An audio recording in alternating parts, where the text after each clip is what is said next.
Good evening and welcome to the Hillsborough Town Board of Commissioners meeting for May 11th, 2026. I will not read the public charge that is in the printed agenda, but it is there for anyone who wants to read it. Item number 2, audience comments not related to the printed agenda. Yeah, no one has signed up. Thank you. And then on to number 3, agenda changes and approval. I have one request, and that is to see Chris here, and that is to pull item 5I from the consent agenda. This is security partnership with the North Carolina Department of Information Technology. I have questions about that, and I don't see Chris here. I'm happy to have that moved to the next agenda if that's amenable. Any other suggestions, changes to the agenda? We'll move to approve the agenda as amended. Kathleen? Let's say, thank you, Rob. All in favor? Aye. Any opposed? On to appointments.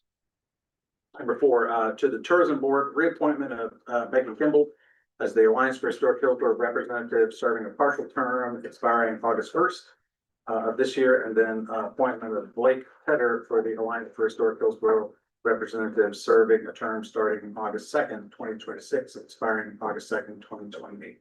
Move to approve. So, or second. Thank you, Matt. All in favor? Aye. Any opposed?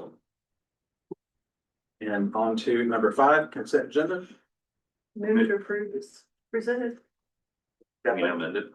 I'm sorry, amended. Thank you. As amended, thank you, Kathleen. Is there a second? Second. Thank you, Beth. All in favor? Aye. Any opposed? Okay, on to number 6, the regular agenda, item A, strategic plan update.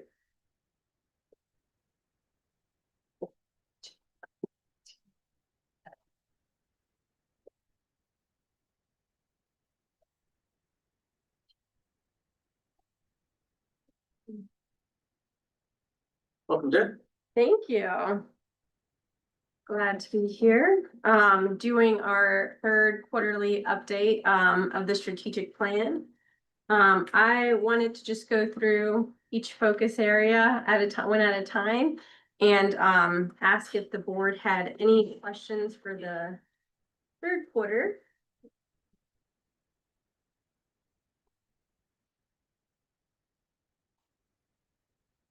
If that sounds good, does that sound like an all right approach? Perfect. So we'll start off with the sustainability focus area. We have some of our department heads here, but if there's any questions, let us know. Are there any for sustainability? Yes. I do have one for the very first one about the UDO and the zoning map, and maybe this is a Shannon question. Probably a question. I don't know how things circulate through town, but there was a question about the UDO rewrite, and something they had heard that the budget for the rewrite had been exhausted, and what would happen if we needed revisions or, that sort of thing. So we are not through the budget because we're not done yet.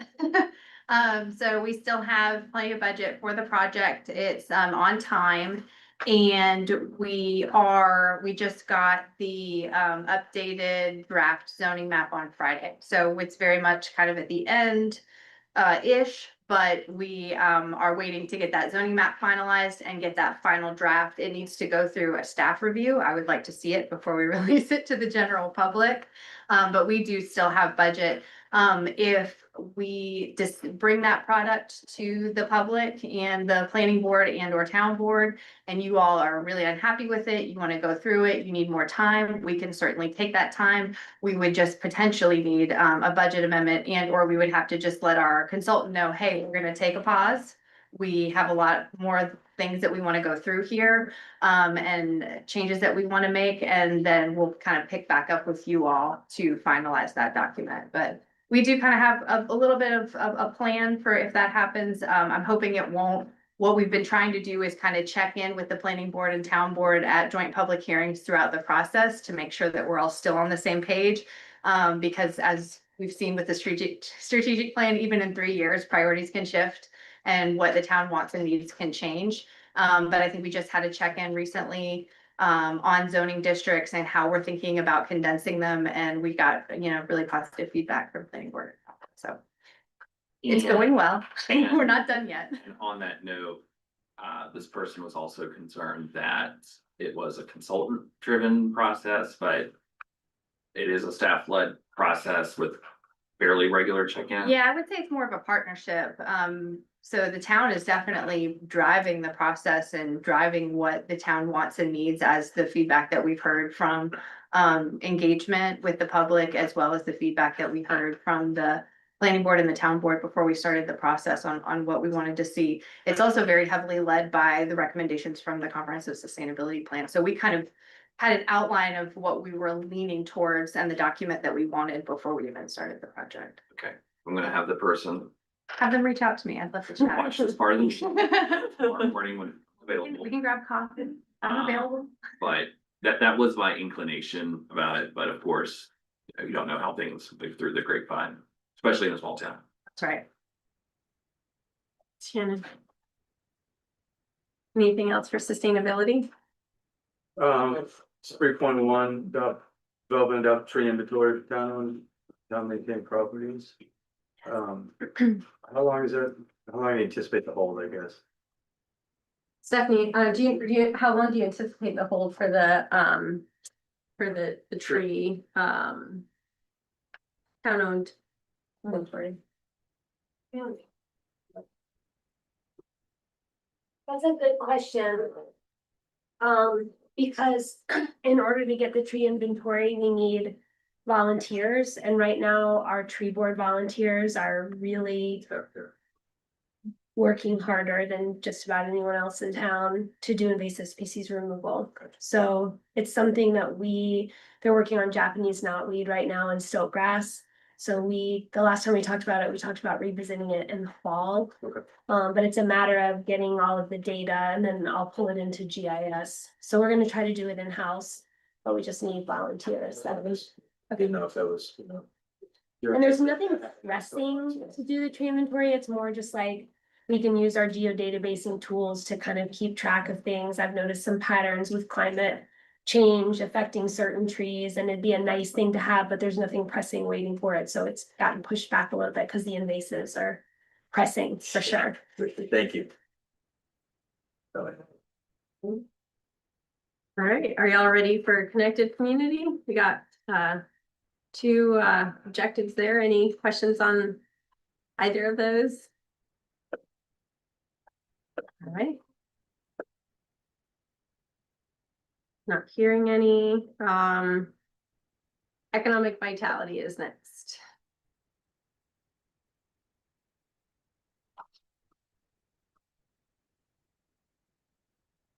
All right. We'll go on to the next one, which is community safety. Any questions for that focus area? Yes, Mayor Mark.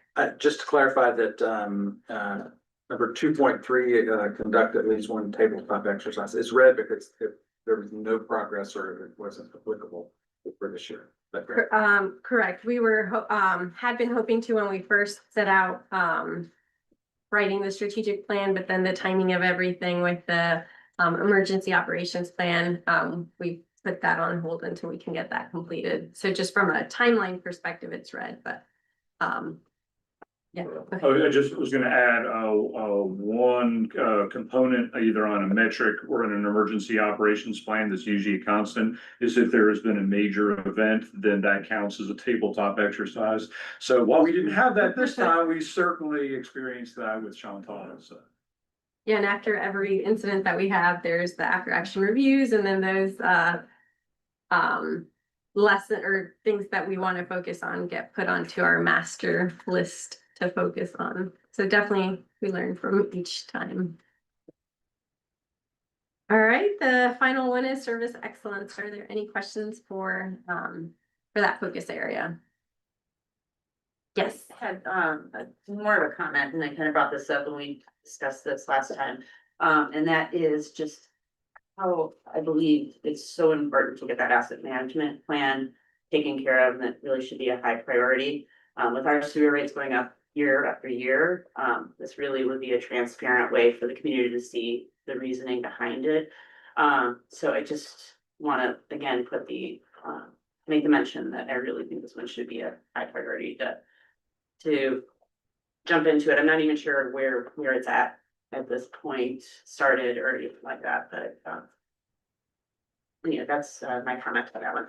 Yeah, and I know with our existing work order system that was referenced in the update, we were able to make some progress to our current system, so that may be another opportunity to move forward with the utilities aspect of it, because that was tied in as a component, and we weren't sure the direction because of some of the issues we were having, but the issue seems that has been resolved now, so I'm not sure how that'll affect the timing of things, but can certainly follow up with Marie and get some more clarity.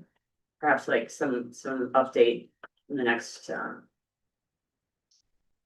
update that we have is and it just seems it's been pretty stagnant for a little bit, so. Mhm. So our next update will be the annual update, but I see you have a question, so I I'll give do. it to you. I was trying to reference back. I didn't bring in Yeah. my paper copy of the budget sitting in my car. But I was kind of curious if we could go back to connected community.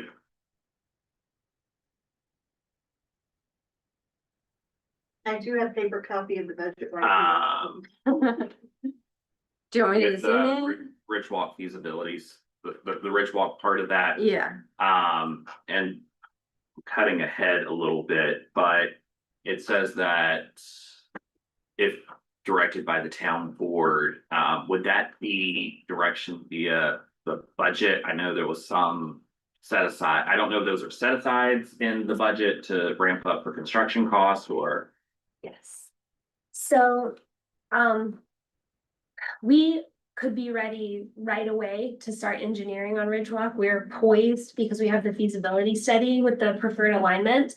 But there's no reason to start engineering unless we know when construction will be funded, because part of the engineering process is permitting, and permits have a shelf life, usually about 2 years. And so if we do a whole bunch of engineering right now, but we don't fund it for 5 years, then we have to repeat that work later.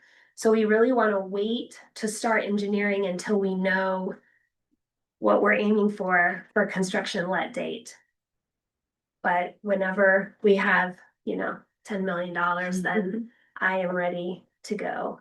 So what's in the budget is not Construction. construction. It's I mean, not- if there's a CIP budget. But how that is funded, I think, is still a question. Am I right? Like how we're paying for Ridgewalk? Well, we've got part of it. Yeah. There's the $333,000 per year that we used to pay off Gold Park and Riverwalk, and we've been continuing to So contribute that's that. just our ramp up for that. Yeah, so we Okay. were holding that, and then last year to minimize the tax rate increase, one of the things we did calling the restaurant menu approach was when it comes time for this project to come up, that you will likely have to raise taxes, whatever the delta is between the $333,000 and the debt service. So that's the financing plan for Ridgewalk North. And we are definitely still keeping our eyes out for grant opportunities, but they're few and far between, unfortunately, for projects that aren't affiliated with roads. It's for a greenway, it's pretty hard to find funds for that. Especially, it's not available from the state, but it's something we've got our eyes out on. At what point do we start looking at naming rights in private money? Because I have concerns. I was going through the budget on this, and I was thinking about what the legislature might do, what's happening. We can get some from state, some from federal, but we're gonna have to get private money for some of this stuff. The appropriate time to start that is once we have engineering plans and we're in the permitting process. Right now, it's too early, Okay. even to have those conversations, because folks would be several years before a commitment was needed. Yeah, the other thing we've been sort of waiting on is to see how stuff is gonna work with the train station, since those projects are so interrelated and we haven't made really very much progress on the train station for the last couple of years, although there may be a hint of progress coming. But it makes more sense, in my opinion, to sort of wait to start engineering until we have the next blessing, on the train station from North Carolina Railroad. But I'm hoping that it's coming soon. So we are ready, we're in a position where we could put out an RFQ for Ridge Walk when we're ready to do that.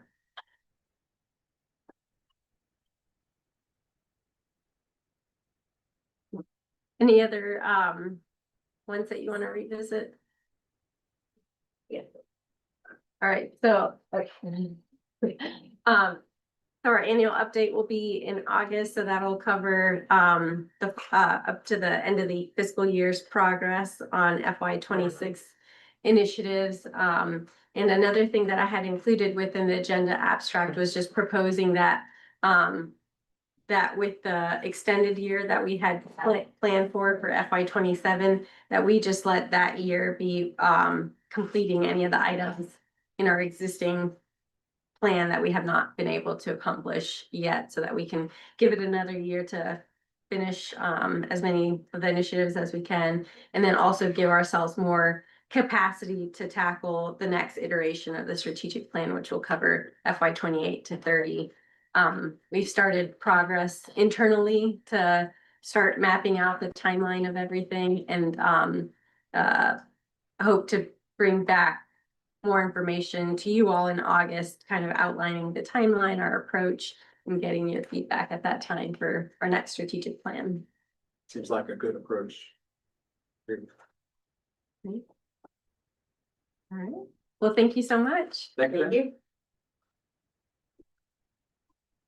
And up next, Eric is going to give us the recommended budget presentation for 2027 through 20.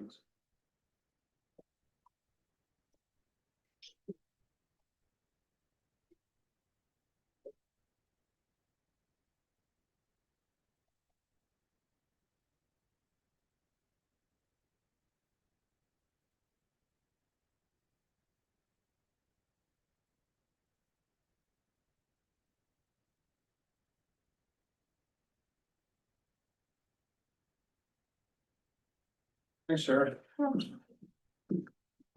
Good evening. I want to, before I get started, a major thanks to Budget Director Emily Bradford and Budget Management Analyst Josh Fernandez for getting the budgets out even earlier to you this year. So as I was working on this presentation, you've already seen the budget message, you've already got it. So there was a lot of slides I went through, and it hit me in the morning and eliminated a lot of things. So as far as like listing what's in there, I'm probably going to stay away from that. If you have any questions when I get done, that's fine. But just going to want to hit on some key themes that the board is probably gonna, have to wrestle with, going through the process, and really encourage Emily and Josh or anybody in the team, because I misspeak frequently, and feel free for them to step in to correct me or clarify on anything I may misspeak about.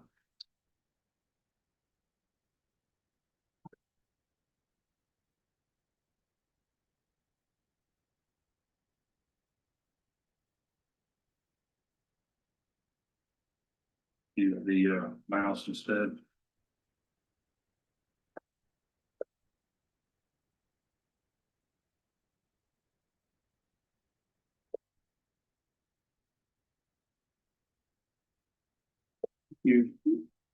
All right, just as we just went over, we always try to connect the budget the best we can to the strategic plan.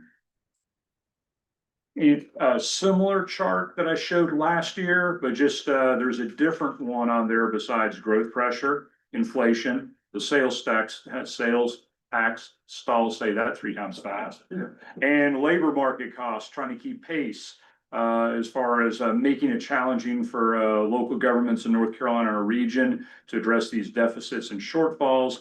Adding is to the complexity is the General Assembly. There's a wide variety of legislation that's been proposed, all about property tax. So who knows what's going to get passed, if something gets passed, and what the effects are going to be on us. But that just adds to the uncertainty and the challenges of trying to keep things consistent moving forward.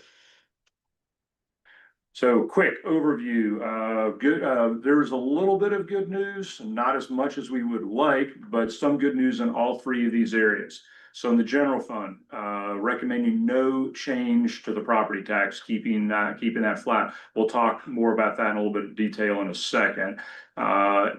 Second is water and sewer.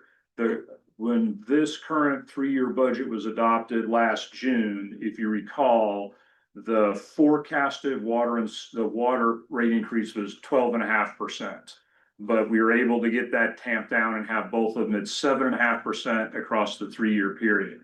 Since we just went through the revenue bond process to pay for the Series 26 bonds for the Adrian Thompson facility, that requires basically bringing in outside utilities, financial experts and consultants, which we basically had 2 that worked in tandem, and they basically go through our financial analyses, do their own financial analyses, give it to the local government commission, they review it. It goes to the bond rating agencies, it goes to prospective bond buyers before all of this happens. So their recommendation in that process we just went through a few months ago was the 7.5%. So going forward, so we're sticking with that recommendation. An option that the board will have next year is that Emily uses a term, and it may have been in one of the earlier emails that I sent out, as far as like, what's the break-even rate on the water expenses and on the sewer expenses. So actually the break-even rate across the 3-year period on water is 10.2%. And then the sewer was it 4? Was it around 4? Yeah, it's right around 4%. So after we get this process behind us, we could consider adopting 2 different rates. It was just easier because we were committed. We had all the analysis done on that going forward. Now, once again, break even doesn't mean keeping up with your infrastructure needs, which we'll talk about in a second, as well as our days of cash on hand and some other financial metrics which we're straining to meet. But so anyway, that's where we're at with water and sewer. More details later. And then this year in stormwater is the last of the 3-year phased in approach, because we needed a $45 annual increase, and the board decided, let's break that up into smaller amounts over 3 years. This is the last $15 figure. We do not have any increases in years 2 and 3 of the budget going forward. So that's hopefully good news going forward. All right, general fund. Definitely plenty of emails, discussions in this room already about year 1 looks okay. In some ways, it looks better than other years we've had. Year 3 doesn't look good. Now it would be probably unusual for me to stand up here and say year 3 looks awesome, because we're usually conservative. Not all years, but many years things turn out better than we're doing for a variety of reasons. But because of some of the structural issues that are in the multi-year plan going out, namely just we use, for example, just in the general fund, the cost of annual increases to personnel, even though we're not adding personnel, we've got a 5-year period of maybe adding 1 position in 2 prior years, and we've got the 1 transportation position going forward. So we're like not hiring people, but it's like $630,000 a year an impact. And that's what we're having to do to keep up with the market, and then the capital expenses and the things we've seen about. That's why year 3 and having the $2.5 million deficit gives me pause. Now, there's no tax rate increase included in there. As we mentioned a few minutes ago, we understand fire station, Ridgewalk, train station. We anticipated that when those come on, that there'll likely have to be a corresponding increase to do that. That cuts into that deficit. So I'm comfortable with no tax rate increase in FY27. The nice thing about doing the multi-year plan, which almost nobody does, is that it gives us advance warning and gives us time to wait, to not overreact or underreact, and get a little bit more clarity. Now, whether that's going to take 3 months, 6 months, or a year when we're speaking, to get a better idea of how things are looking, not just with our operations, but worldwide economy and things like that. We've got all sorts of different levers to pull and strategies of things we've done many times to help manage that. Got a question. Sure. With the FY26 estimate, is that based on the budget we adopted last year for this year, or is that live numbers where things are trending as of?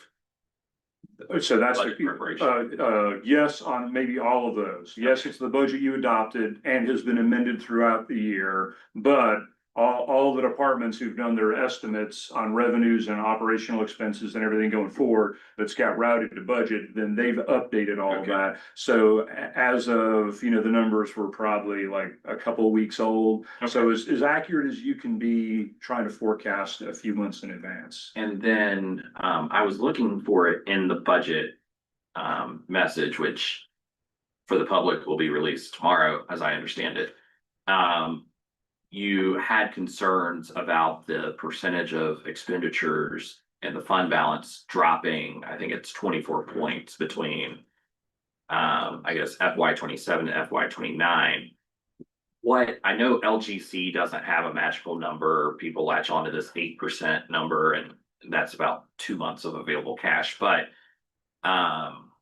maybe a month and a half. But what is our internal goal in terms of that fund balance percentage? So the board's policy, and we use percentages, but it's easier to understand in months. So we're between the policy is between 33%, which is 4 months of operating expenses. And 100%, which would be the equivalent of 12 months. And I'd say for decades in the state of North Carolina, for units that are about our size, give or take a few thousand, it's probably been around 60%. And we have been in the 40 to 70%. So we've been about where you would expect. We're actually probably above average now, but if you recall, we got a big boost when we decided to finance about 80% of the 86 North facility. Initially, we were going to pay cash for it, not have debt. But then the costs kept coming up, and then we were just seeing some, concerns, and thought having money in the bank as insurance, it was a good idea. And then, of course, like weeks after that, we had Chantal. So, but anyway, so now we've been talking internally, saying, really, the new floor should be 50%. Like, you can think about it, we can debate it, we can research it, but it's like after what we've gone through this past year with Chantal, seeing what's happened in the western part of the state and then other parts of the country, it's like, do we want to ever have, anything, less than 50% or, of cash? And so, anyway, that's where we're trying to stop the bleeding well in advance, which is why we're having the discussion now as opposed to 2 years from now. It's too late. I was in a session of City Vision. It was actually on disaster preparedness and such. But it was just some of the side conversations, but there was discussions of some other municipalities that were really looking at recommending upwards of 80% just for pure cash flow. To prepare because of the lack of FEMA support. And something I was gonna raise, with you on what are your thoughts about that? Is that too high? Or, what were your thoughts? So that's not out of line. And of course, everybody knows, like, I spent a big portion of my career on the coast and worked through a lot of major disasters and saw neighboring communities were not able to respond because they didn't have money in their savings, and whatever. So part of it depends on where you're at. If you're at the coast, absolutely. If you're in other parts that have a propensity to flood or have significant damage, then yes, you need to have higher than average. I don't think we need to get overly bogged down in. That's why you want to have a range of months. Like, I would be really concerned at this point if we were down at 33%. And once you start sliding down, stopping the bleeding, addressing giant deficits, and then reversing the trend takes a long time. So we're in excellent shape right now. We're doing really good with our savings, and we're paying attention and having this discussion. So that's good. All right. Eric, I had a quick question, and if there's a more appropriate point in your presentation to answer it, that's fine. And that is, in terms of our kind of the big picture that you're describing, are there any additional Chantal related reimbursements or insurance payments or anything like that that would have impact on our fund balance? Yes, Matt. Yes, we have two large projects that we're still awaiting reimbursement for, just for expenses incurred. And then they both have further mitigation phases, and so that's the river pump station and the West Fork, reservoir. So, those are not resolved, so we are probably anticipating another 800,000 to 1 million, in reimbursements, primarily for water and sewer fund for the current year. Insurance, we probably are looking at another 1 to 200,000 in reimbursements that are not accounted for. Thanks. We've had a history in Hillsborough of trying to, when we set a tax rate, we try to hang on to it for several years and be consistent. That's, going back, how many, 16 years or something like that. Going forward, looking into year two with $900,000 deficit, again, big question mark.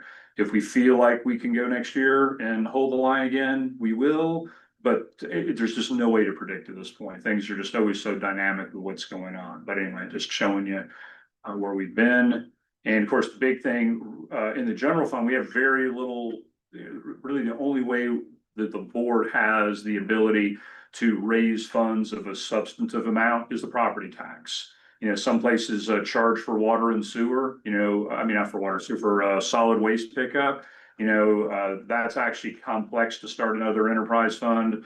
That's almost the option of last resort for us. And again, a lot of places close to us will go, oh, well, our property tax is like, lower, but it's, yeah, if we chopped ours, 6 cents, and charged, but it's just so much more efficient and easier to do solid waste collection and include it in the property tax. But the point on the sales tax is that's the most elastic source, which sometimes can be good. As you can see, we were able to fund a lot of things, stabilize tax rate for a while, but then it's basically flatlined. And how long is that going to continue? We don't know. I'm sure I've said this before. I know I've said it to the employee group.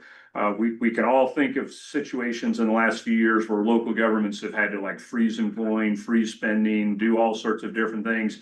And most of the time it's because they're overly aggressive on their sales tax projections. And then when that doesn't materialize, you put yourself in a mid-year bind. So huge thanks and recognition again to Emily and Josh. I think a couple of years ago, he ran like this major regression analysis on it. It was impressive on it. But they've always been very conservative and tight on it. And so I don't think we can go wrong. I mean, we found times where we've done 0% and it's not even been 0%, but we didn't dig ourselves a deep hole. So hopefully things will be better than that and help narrow the gaps we talk about. But everything that we're seeing right now, I think that would be a risky move to do anything other than flatlining it going. So Eric, have we done any exercises to assume that the legislature holds valuations flat and limits our ability to raise property taxes over the next, that's all we can do to show up to work every day and do our, I'm not trying to be flippant, but to do like some.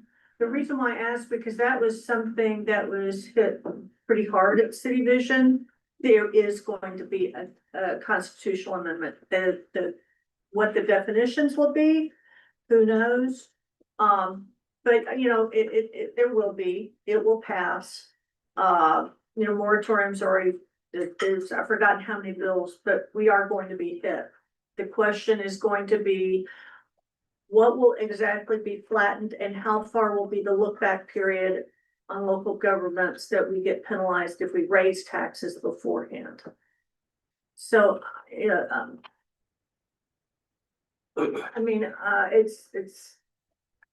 that's something that we've got to find 90 minutes or so to do something like that, because it's gonna hit. My concern right now, it's just staff is overwhelmed, and then to do what if scenarios.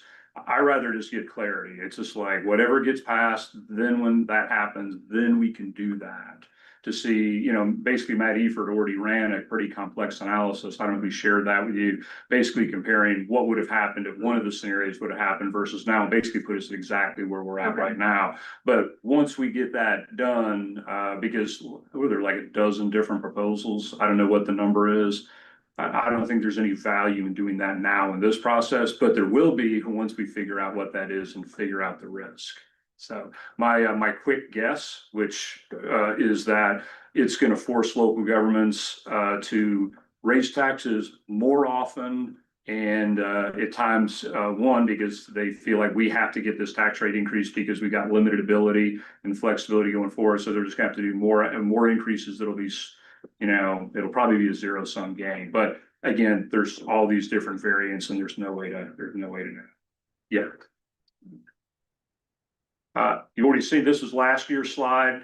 Now it's been updated. So bottom line is, one of our strategies of trying to maintain costs by minimizing adding new people, which I think we've done a pretty good job of, is what's the 5-year cost? It's about $500,000, give or take some, depending on the positions. And just, I know every single department could use more people. We're under pressure. We're in a growing area. But I appreciate the fact that employees have been creative in trying to figure out more affordable ways and just saying no and deferring things, is just a strategy to help maintain costs. When I mentioned the 630,000 of the general fund earlier, this is just a quick pie chart, but there's a slight difference on this because you go, how can it be that much? So it's salary, the insurance, and then there's a trickle down effect. When somebody gets a raise, then you have to pay more under FICA, 401k, and the state retirement. So it hits us in a lot of areas. Those numbers are higher because when we compare the difference between 1 year, 26 and 27, that number up there, those total numbers include like vacancies. Like you'll have a vacancy during the year, so it seems larger, but the 630,000 was just based on increases. Again, another quick reminder, slightly different number than last year. While 245 new homes that are 500,000 each, that generates about the same, for just doing these escalating personnel costs just to keep pace with the market. I don't know when it's going to slow down, if it's inflation related or things will stabilize, but clearly that's one of the things that's putting pressure and creating, adding on to itself. So year 3 looking challenging. Similar, the same strategies shared last year. I won't read all of them because we talk about them on a regular basis, but staff has been implementing all parts of these and, just trying to help us just, tread water and fund our priorities. On the, a couple things on the proposed water and sewer increases. On the right-hand column, upper right-hand column, which is the in-town rates, that equates to $1.86 more per month for somebody who uses the minimum rate, which is 2,000 gallons. And you can see the 262 for sewer. And then the corresponding amounts, the 4,000 gallons per month is probably above average user. I can't remember exactly what an average user is now, it's kind of like 3,500. But that shows you some of the dollar impacts on our customers. I'm going to talk a little bit more about impacts on customers in a second. Similar on the financial summary sheet, and we're talking about the good news is in this same chart. These charts are in the budget message also. Is that the deficit's starting to stabilize, going down with the 7.5%.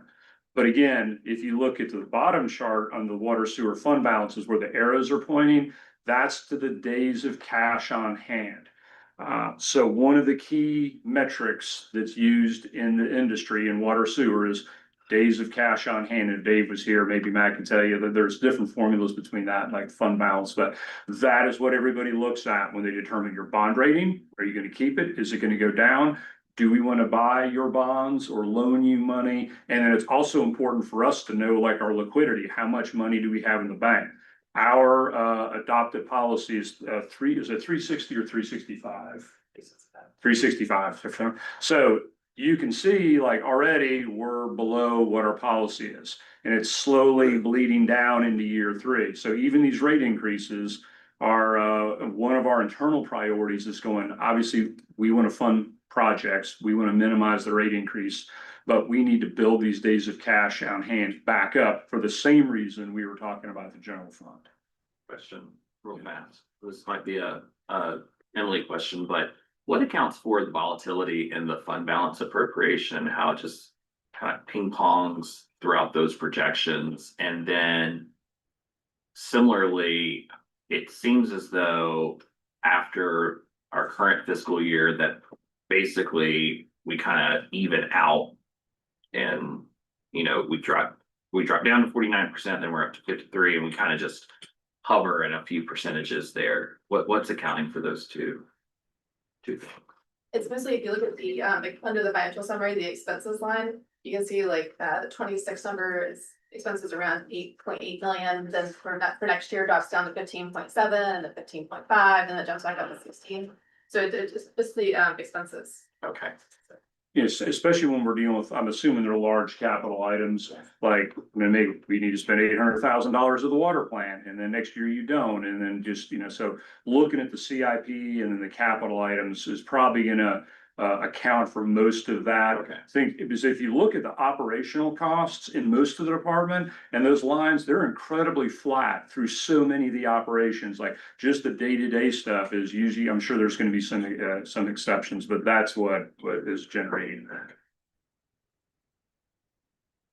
Right. And again, sort of the scales, you know, we're always feeling the pressure on minimizing the rate increases. And then we could add many other items on the other side of the scale, like repair and replace aging infrastructure. An example of, we use the term a lot inside, it's like, what's the least bad decision?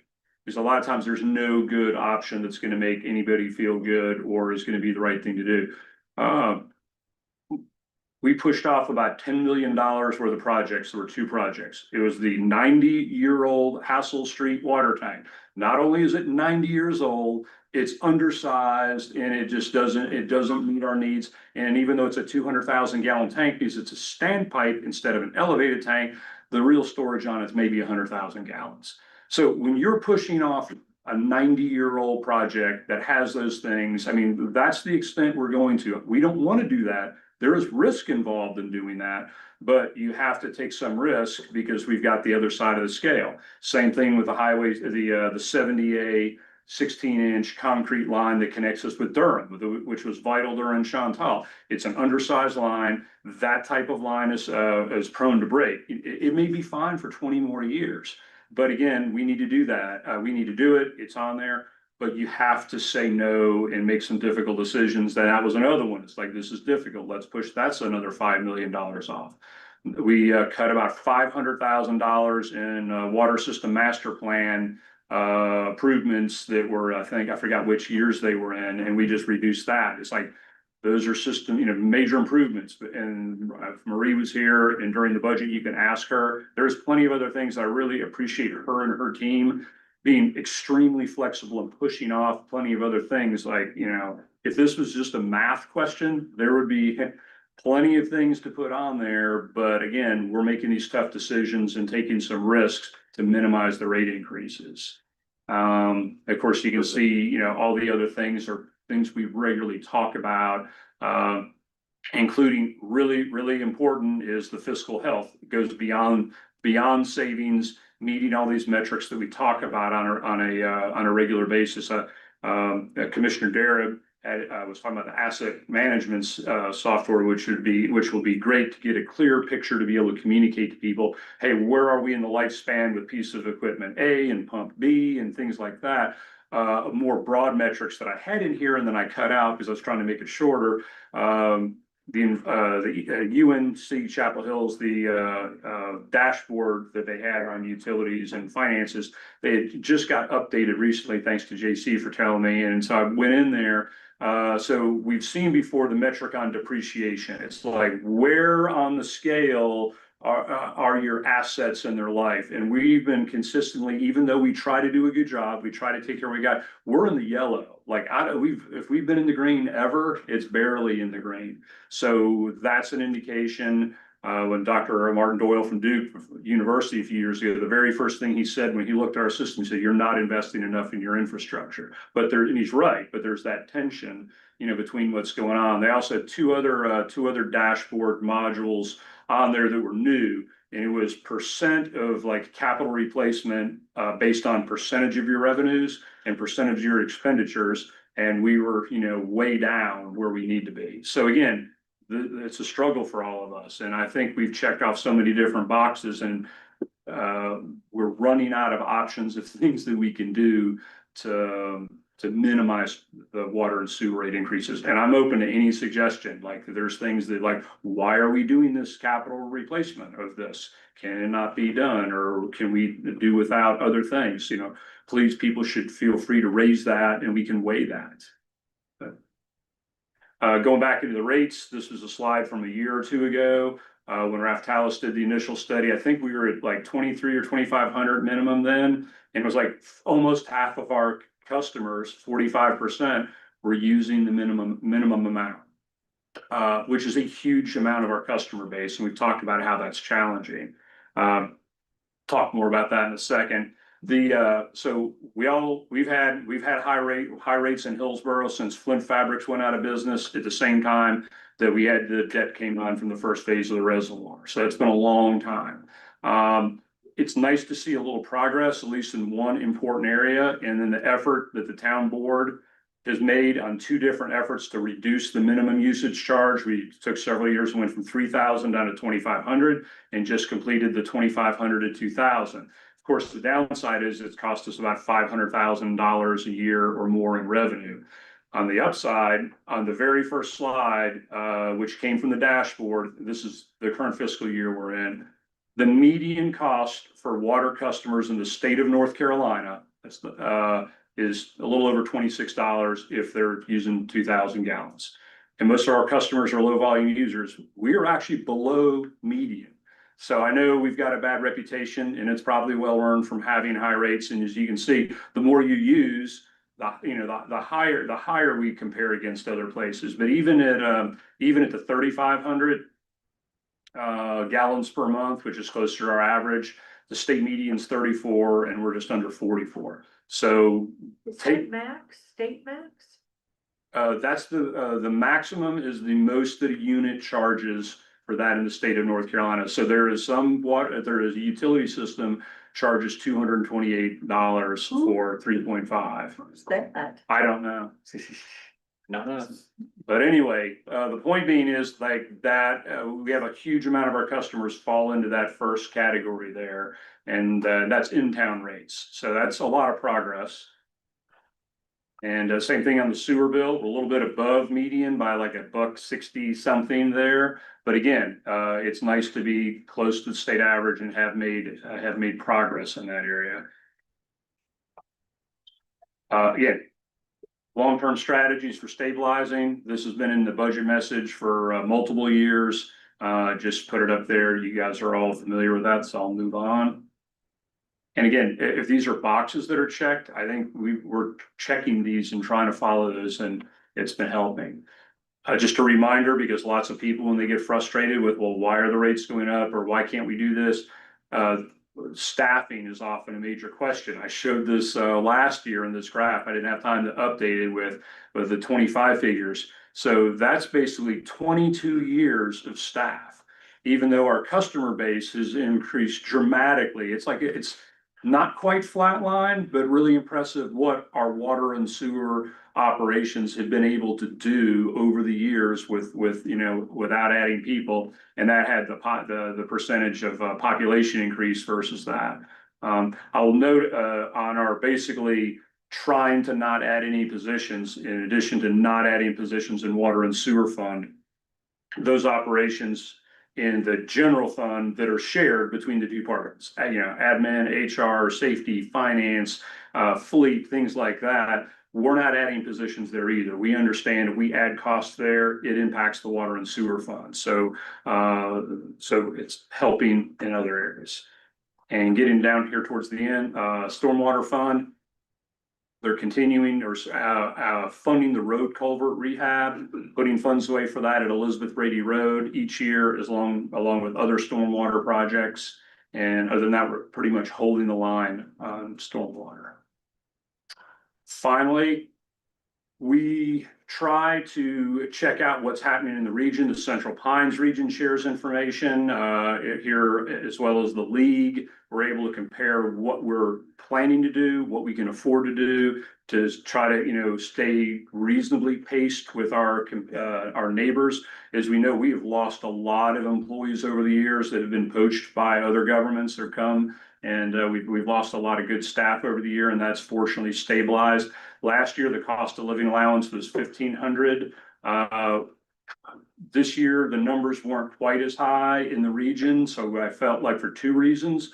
One, $1,000 on the COLA across the board was still keep us competitive. And the other one is looking at the financial picture. It's like those numbers multiply over multiple years. So for this year, we reduced it down to 1,000 and then kept the merit at the same, which is in 3 to 5%. So as a total package, I think over the years, the board's directive and what I've tried to do is like, let's find out basically what the average or the median is and try to hit that. Or if we're able to go a little bit above that, let's do that. I think that puts us there. And then fortunately, the health insurance, not fortunately that we had a 7.5% increase, but this year, we've heard of more large increases from other units, like in the 30 to 50% range. And this is the biggest increase we've ever had. We either not had increases or they've been incredibly small. So the N-CHIP pool that we've been in has been very successful, and dental has seen a 7% increase. So mercifully, my last slide is, as I would say, the staff is amazing. They work incredibly hard. But we all get tunnel vision because we're busy. We're trying to get stuff out the door and things are constantly going on every day to interrupt us. That means we miss things. And just like sometimes it's hard to edit your own writing, you miss things because you've been staring at them all the time. We need you and we need the public to point things out that we've missed or missed opportunities on. So please don't feel bad about doing that and identifying opportunities that we can save money and serve the community better. As we've already seen in works, which has been good. If you got any questions or requests, just route them through me and the budget team. And then we'll get that back out to everybody on the board, and we will keep you updated. So I'm sure I went over my time, but thank you. Thank you. You can have as much time as you need here. You should. Thank you. And what is your expectation from the board at this point, having heard that we all have probably various questions, some have been submitted by commissioners and others are not. So how would you like for us to proceed after having heard your presentation and as well as received the budget before next week's budget public hearings? What would you like from us? But thanks for asking, and I'll do my best to answer and then ask Emily and Josh to chime in. So number one, it's like, this is a lot on the board. You know, we hand you almost 300 pages of documents to go through. There's some familiarity with it. So the first thing is like, whatever works best for you, because you've got a lot of responsibility.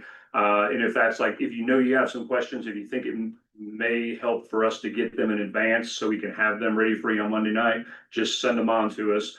Or, you know, if you feel like, hey, this is pretty low hanging fruit and pretty easy and you just want to fire it out during the workshop, that's fine too. So again, I think we're flexible. It's whatever works for you. But the people who actually do the real work, I should ask them. Emily and Josh? Yeah, I agree with that. I'm fine. Okay, thank you. Does that make sense? Everybody cool? It's good. Awesome, thank you. And we are on to item number C. Discussion of data centers and land use matters. Assistant Town Manager Matty. So apologies to you all. Not only did you get a 300-page budget document, you got 150 pages of data center reading. So sorry for the poor timing on that.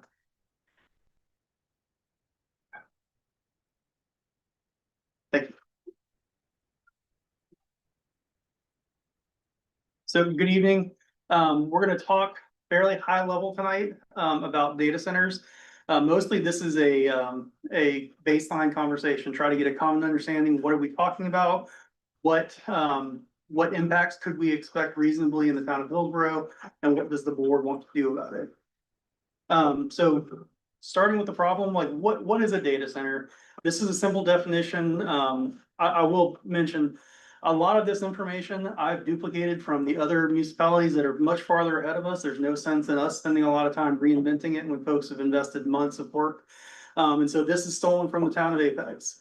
Data center is a facility that provides computational services such as cloud computing, data storage, artificial intelligence, cryptocurrency mining, and high performance computing. That can come in a lot of different forms. It can be a data center that, is as small as a server closet. A server closet meets that definition. It could be something that is serving a single user. And so if you have, a corporation that has a lot of data processing needs, they could have their own shed serving as a data center. And so the scale is important. And so talked about that kind of enterprise use. That's where somebody is owning, operating, maintaining, using the data center for their own purposes. A lot of the conversation in the community is about these co-located or external, which somebody builds it and then rents out server space for others to use. So those are the types that we typically hear about. In terms of scale, again, they can vary depending on the size. Duke Energy classifies them based on these categories, and this is really related to how they treat them as a client. So if someone comes in with a minor data center that uses less than 50 megawatts per day, they treat them like any standard industrial customer. There's no special process for that. A moderate user, they do a system impact analysis, and they try to time their infrastructure investments with the development of that project. And then the major users, which is 100 megawatts per day and above, that's a formal contract. They have to, the data center companies have to actually provide upfront financing for that. And so that's the categorization based on power use. On the right side of the screen, we've got some context, because megawatts, kilowatts, what does that mean for us? So a residential customer in North Carolina uses 33 kilowatt hours of power a day. And so even at the most minor scale, where you have a 1 megawatt data center, that's the equivalent of 30 residential units. And so when you're talking as the size and the energy use increases in the data centers, you could be looking at something at the scale of 3,000 homes worth of energy at a major data center. Another way to classify these, and a lot of this has to do with land use and writing and zoning regulations, is whether they're open loop or closed loop systems. So open loop, they consume water, they process it, and then they discharge back into our wastewater system. A closed loop system, they're still consuming water, but most of that water is reused or somehow recirculated in their system. And so the discharge levels on those systems are much lower. Hyperscale. So this is what people are afraid of. This is what freaks people out. They are the hyperscale data centers. So these are 100 megawatt per day users, 1 million gallons of water, 5,000 plus servers. And there's a scale of technological redundancy that goes up to from tier 1 to tier 4. Hyperscale are in the tier 3 and 4 redundancies, and that has to do with how much downtime they have and things like that. So this is what the largest of these data centers looks like. So bringing it back to land use, we don't currently have a data center land use in our UDO. And so in general, the UDO states that if use is not defined, then it's not allowed.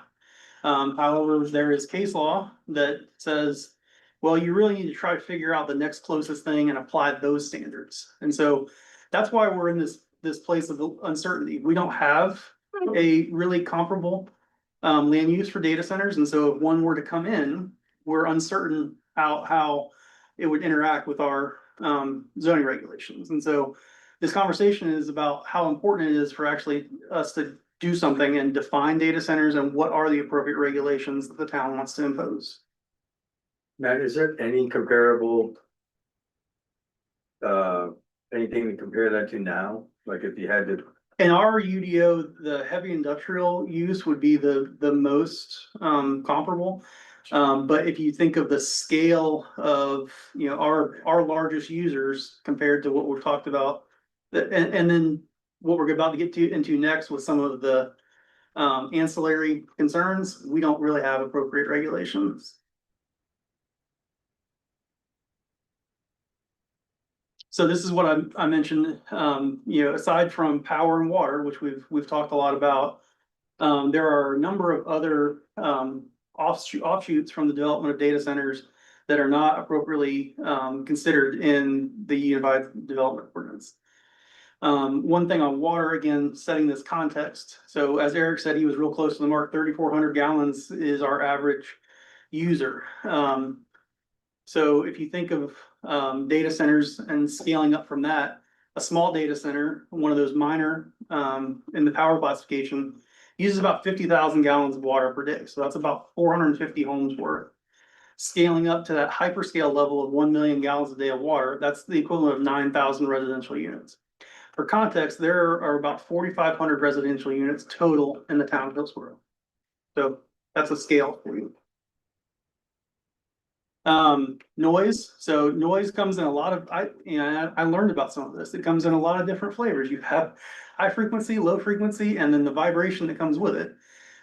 We don't have, we have noise limits, but I think they're at the decibel level, and that doesn't really talk about high frequency, low frequency, or vibration. There's also some variants that other communities are looking at for where that measurement happens. Is it at the property line? Is at a certain square footage away from that? So that's one thing that we would probably want to consider. Air pollution and emissions. So you have on-site emissions from generators. You have off-site emissions from the increased power use that these are pulling from the grid. And this was a real interesting thing because these water cooling systems are using so much water. If they're not properly maintained and sanitized, you can get Legionnaire and Legionella growing in those systems that then gets released into the air. So that's a threat that we haven't really experienced or planned for. We're not really the appropriate body to regulate that, but it is something for us to be concerned about and asking applicants about. Well, the other things, even with closed systems, the contaminants, the heavy metals and the forever chemicals after 4 to 6 years, they have to get rid of it. And the question is how and where, because the cleaning, the scrubbing, we don't even like we were to take the forever, we screen for only so many, doesn't account for all of what's accumulated in that water. Right. And that kind of runs into the next point, soil contamination, hazardous materials. There are a lot of things that are stored, fuel, coolants, batteries. One of the things that as we're working together at Central Pines as a region to look at these, some of the larger applications have come in and say, oh, we won't need a new gas pipeline because we're going to do fracking on site. Well, that's not something we would allow without a data center. Why would we allow that in an application for a data center? That's a whole different level of environmental risk that we're not ready to entertain. Fire and explosion. This is something that I know Orange Rural Fire Department has been paying a lot more attention to as electric vehicles are starting to increase. They burn differently. They burn hot. They're very difficult to put out. Data centers have large battery storage components, and so there is an increased risk for large destructive fires, and we don't think we currently have the capability to fight that. That's something that we would need to engage with Orange Rural before we establish appropriate regulation. And then going back to one of the things that Commissioner Ferguson mentioned, the decommissioning of these. What happens to the land after a data center runs its use, or when they replace, the server upgrade every few years? What's happening to all that e-waste? And so these are, regulations that would apply to a data center that we don't really have in other uses, that we don't have a mechanism to discuss with folks. Last of the kind of external impacts, offsite infrastructure. This is one that we spent a lot of time in the last Central Pines group talking about. Is not just like what's happening in and around the data center, but if you've got a data center that's increasing the need from the grid so much in your community, the power company is going to have to either increase the size of their substations or site new substations.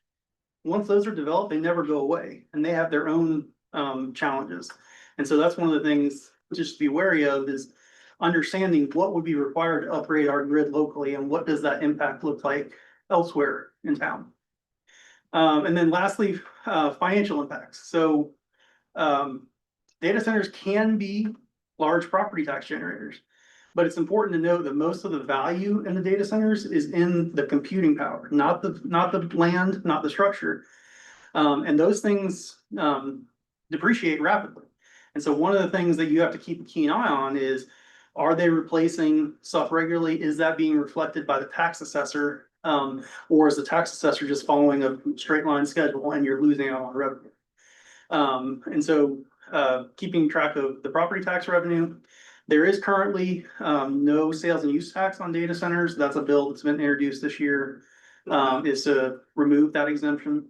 And then job creation, that's one of the things that a lot of communities are talking about is there's all these external impacts. We're getting 20, 50 jobs out of it and they're maintenance level or, skilled maintenance. They're not high-tech jobs, high-paying jobs. I think also on power too is what we were told is that because our grid is not able to support all of the data centers that are being put in just across the country. Not because our grid is more than just what's local. And so what we've been told to expect is they will have essentially mini nuclear. We will never know about it. And that's a whole different risk. I don't know if we talked about whether it's, our fire department, safety, just in general. That's a whole different ball. And that's one of the things that some of the other communities have done is they've actually got Duke to say like, here's our outlay for infrastructure. Here's how many megawatts in the future we think we have. If we were to site data centers, here's what that impact would be. And we're not at a point now with Duke or Piedmont that we know what that number is. And so that's one of the things that I think we would need to spend some time understanding is like, okay, what is our local grid capacity? And when do we trip that point where we need more substations or more generation? That's something that Duke can provide. We haven't had any conversations with Piedmont yet. Well, I also say, the presentation we got at Central Pines a few months ago that Commissioner Darab and Ferguson also heard from a Virginia supervisor, county supervisor, also is that even if a company like Duke has more capacity, let's say it's through efficiency efforts or some way of supplementing their capacity, they just then go find customers to fill that capacity. Yeah. And so ends up not having any slack in the system Right. whatsoever for delivery of services, because even if we take all of our energy cutting methods that we use for various things, all we're doing is freeing up additional capacity for someone else to come in. So Yeah, they max capacity. it's flowing all the time. It's a matter of who's getting it, not is there any. Matt, do you know if in the data center world that any cogeneration of electricity is being considered? Yes. Using that water, the heat from the water, the cools to. Not so much heat, but one of the things that you're seeing in applications and you're seeing in some of the proposed legislation is called bring your own power. So doing on-site generation, either using diesel or natural gas generators, solar, some combination. But that's where they're expecting the on-site nuclear. Because and this is over a period of time, it's not that far away. Because there's just not enough grid capacity. Yeah, I know of projects where an industry had a closed loop system and cooled, water heated as it cooled the whatever it was cooling.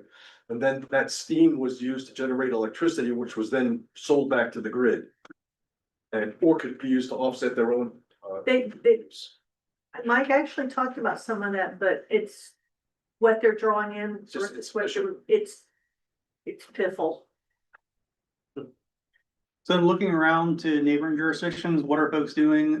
So a lot of municipalities and counties in the area have had some discussion and some action. Most of them are in a period of moratorium where they're taking the time to write definitions, write regulations, figure out their path forward.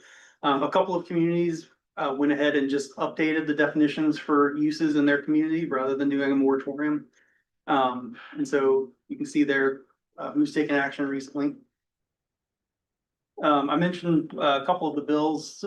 So we do a daily legislative digest. We look through all the bills. And so these are what have been introduced as of early last week. 1213 is that sales and use tax exemption repeal. 1063, and, Senate Bill 844 are very similar.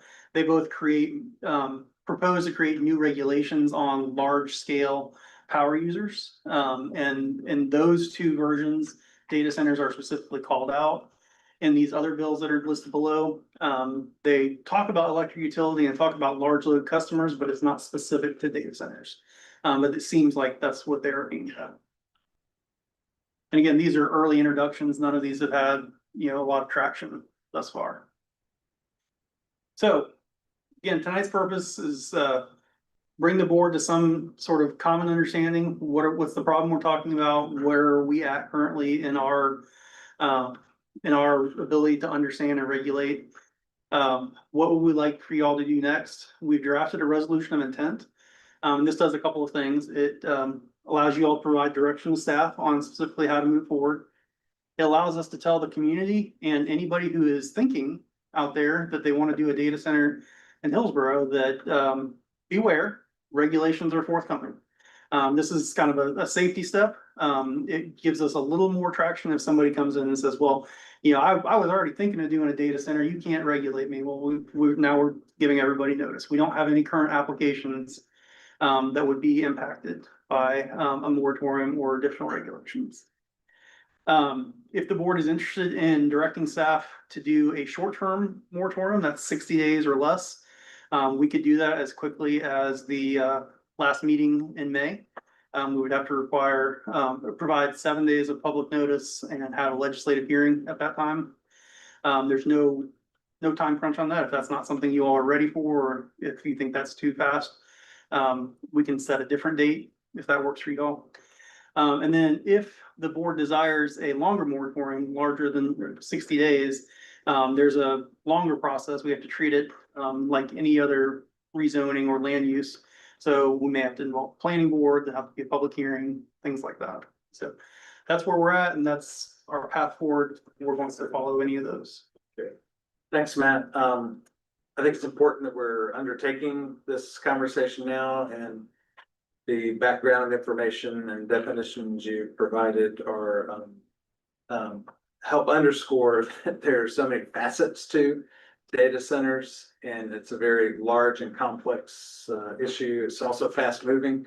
I see news stories several every week that are North Carolina related or in our neighboring states. So there's so much going on, and the issue is consequential, I think, to Hillsborough. So I think it's important that we have this conversation, we take the time to figure it out, and more importantly, that we are aligning that type of land use with our comprehensive sustainability plan. Because right now I feel it's completely disconnected from what our strategic thinking is in that way. So I think it's very appropriate that we pursue the recommendations that you've made today.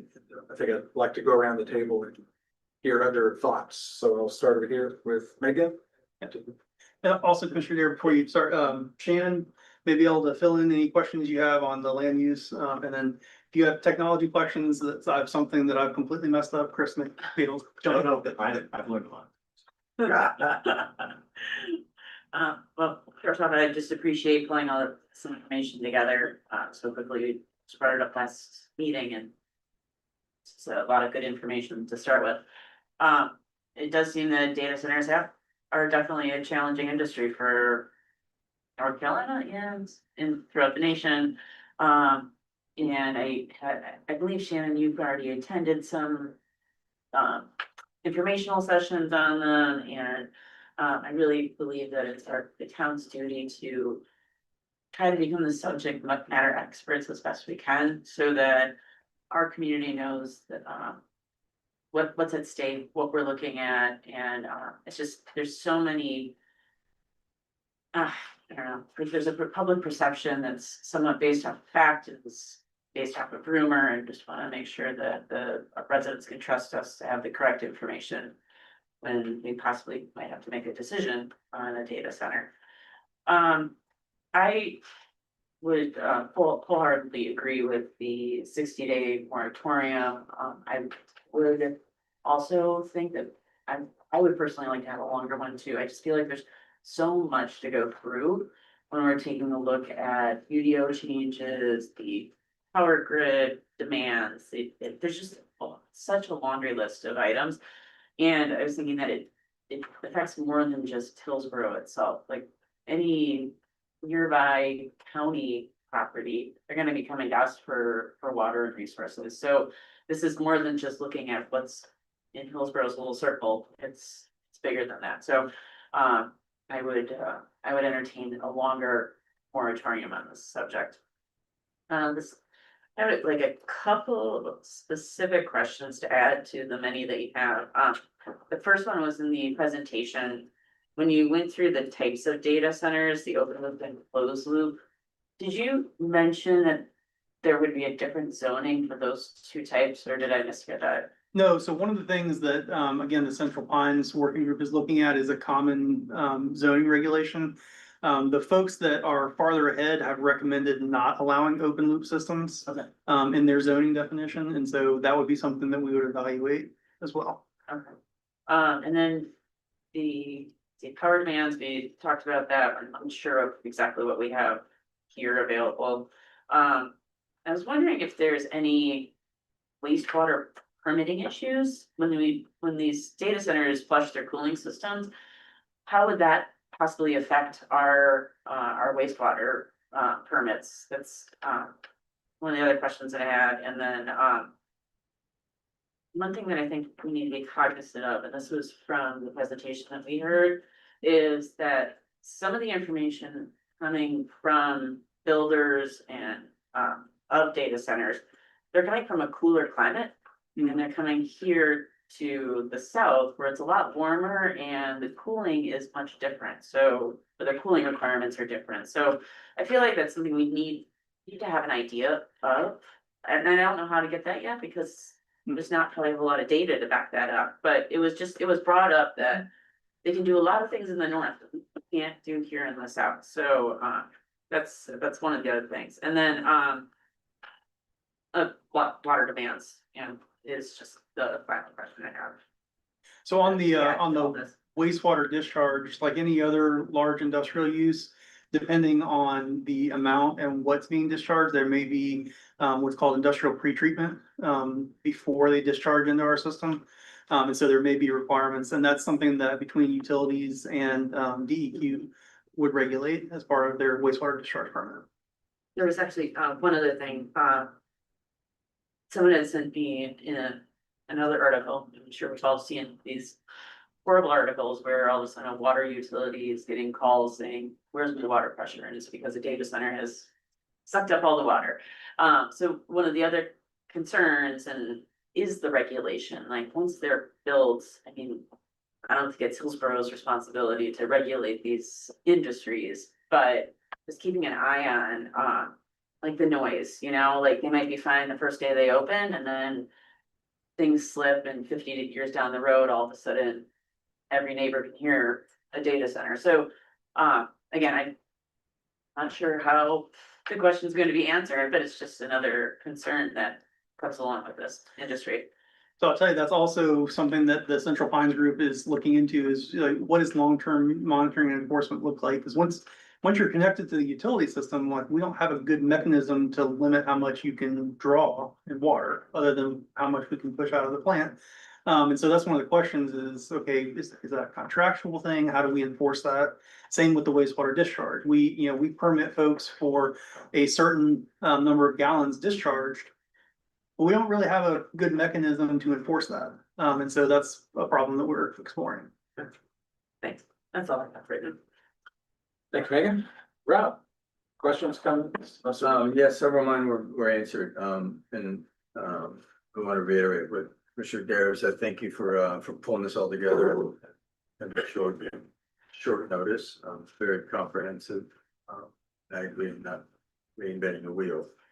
The responsibility of people that have already answered some of these questions.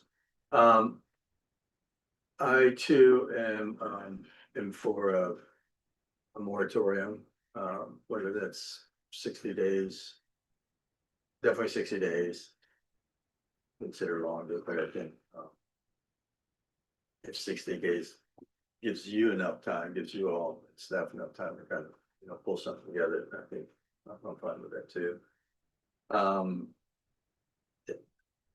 There's so many just kind of unanswered questions that we have right now that, you know, I don't want to get into the weeds, but I agree with, you know, obviously tying it to our comprehensive sustainability plan. I'm a big advocate of a closed loop system as opposed to an open loop system.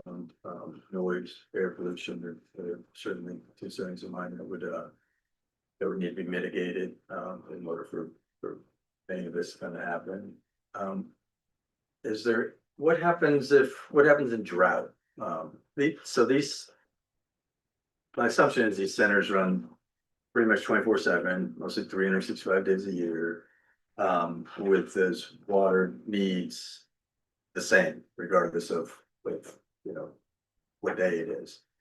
So what would happen in a drought where we have to, you know, we're asking people to conserve water and stuff too, will we have the ability to reduce the amount of water that we may be contractually obligated to provide them, or? I don't know if you have an answer. Yeah, I think that would depend on what kind of language we have. We do have, you know, some emergency powers, once we get to that level of drought that we could enforce. Otherwise, it's going to be more of like a regulation that we have to establish, or something in the contract that says, you know, the town shall, you know, limit your consumption if we hit this metric of water shortage. I think the town code already has built into it some language and the water sewer extension contract that basically says that we can reduce the volume available in cases of emergencies or unusual circumstances.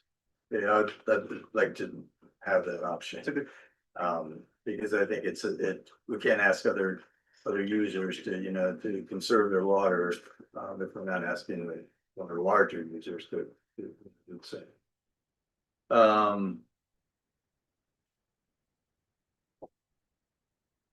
That's pretty much it. You kind of talked about the water, you know, once again, that kind of, that tap is open, how to regulate and enforce kind of how much water we're, you know,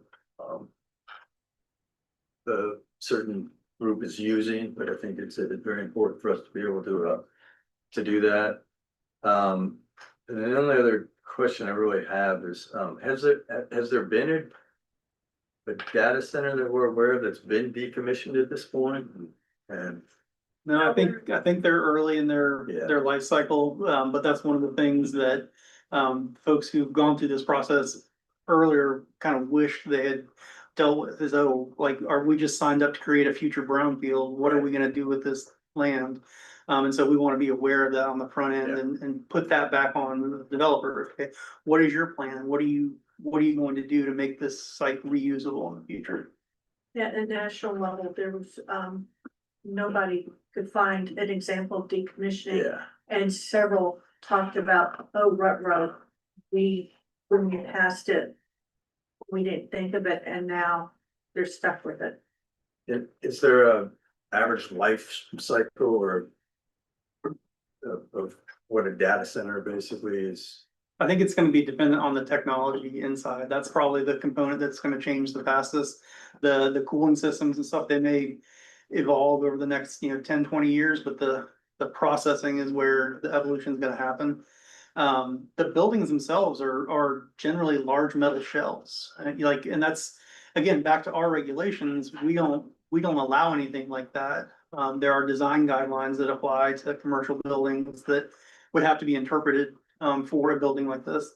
And so the buildings probably don't have that long of a lifespan because they're built as, you know, industrial shells. Then with AI, and AI technology, it is very rapid and it requires, whereas if you're not running much AI, cryptocurrency and AI require a boatload of water because of just that, the cooling. That the heat generation is humongous. And I guess, and I don't know if I don't think you mentioned this, but where in town would we even be able to service something like this? It depends on scale. So if you're talking hyperscale, there's nowhere in town or the ETJ that can really accommodate that. But at the minor scale, there are, large enough tracks in the ETJ and maybe some in town if you combine some sites at like Millstone or Meadowlands. A couple other properties come to mind that could potentially hold a smaller data center. But not, we don't have it. There's nothing at the hyperscale level. Okay. Those are, 100-acre plus minimum. Okay, thank you. Sorry. Yeah, I think one thing you may have missed in the negative consequences of data centers is really also the public safety risk, specifically because I think data centers are becoming very quickly critical infrastructure. And what risk there comes from that being a target for someone, a bad actor, someone who has a bone to pick about some sort of issue. And I think it's always the areas where you least suspect that something's going to happen, that it's going to happen. I think of the attack that some folks had on a Moore County substation a few years ago that basically took out all the power for them over the course of, I think it was a week. And people died because of that. So who knows, kind of the public safety aspect of the data centers.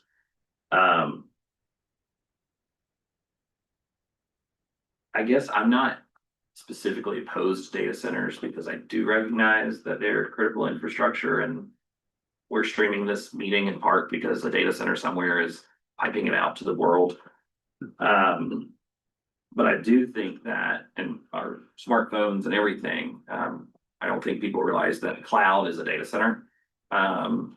When cloud technologies came to be, but I always think of, would this be right for Hillsborough? Was this a Hillsborough scale industry that we can afford to host here? And I think the answer is probably not.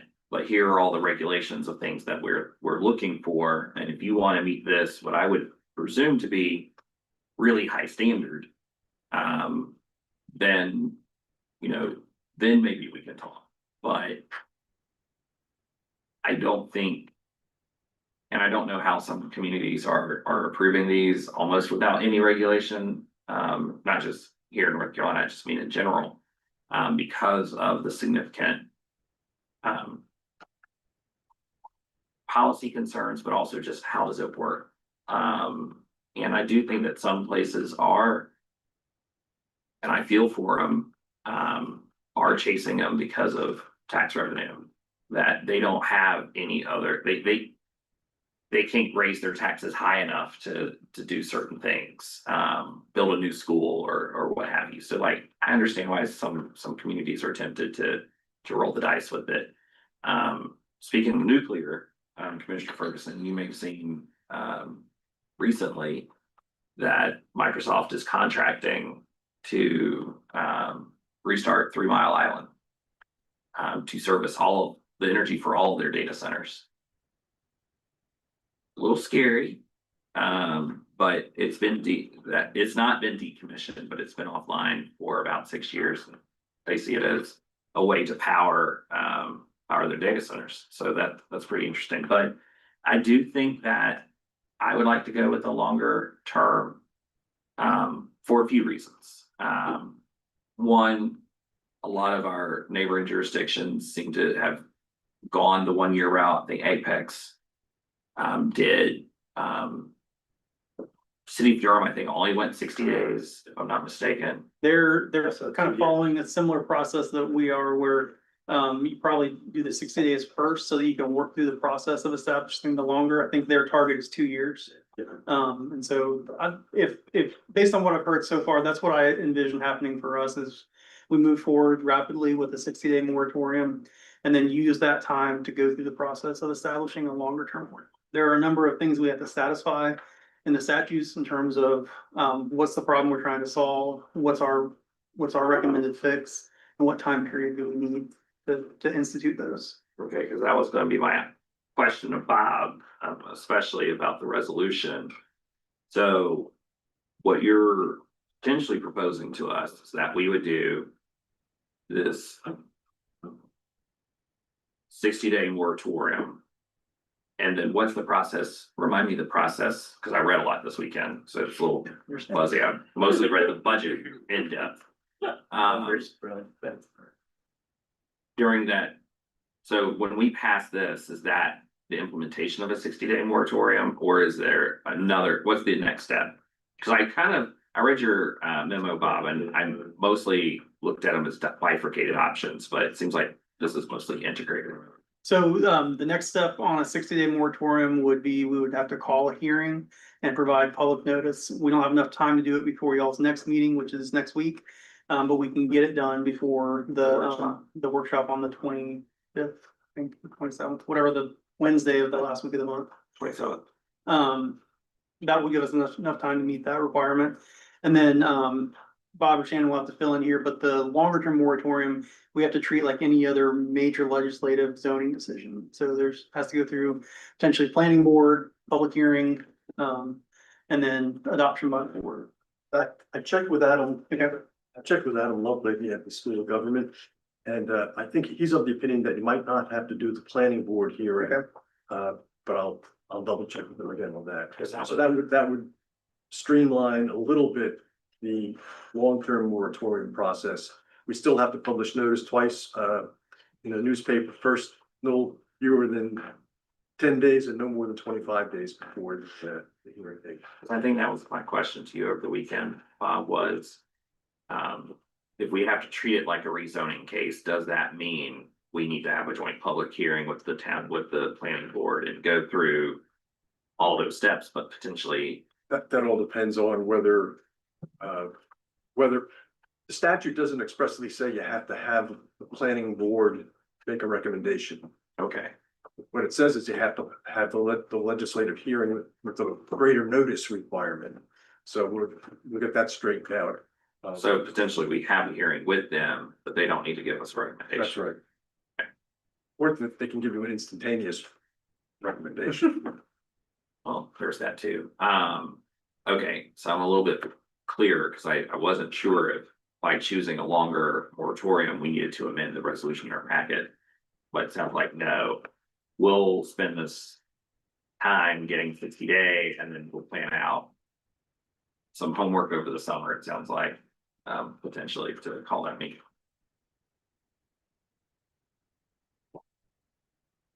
I'll say I would be in favor of 1 year. How is Durham, just out of curiosity, going to achieve a 2-year moratorium?